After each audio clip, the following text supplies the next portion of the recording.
বুঝতে পারলাম আল্লাহ এবং তার রাসূলের পথ অনুসরণ করার কথা।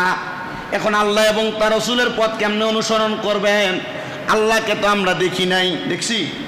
আল্লাহকে আমরা দেখি নাই, না দেখে বিশ্বাস করেছি আমরা ঈমানদার, সুবহানাল্লাহ। কিন্তু আল্লাহকে অনুসরণ করার মাধ্যম হলো, সুবহানাল্লাহ বলেন, আল্লাহকে অনুসরণ করার মাধ্যম হলো মুহাম্মাদুর রাসূলুল্লাহ সাল্লাল্লাহু আলাইহি ওয়াসাল্লাম।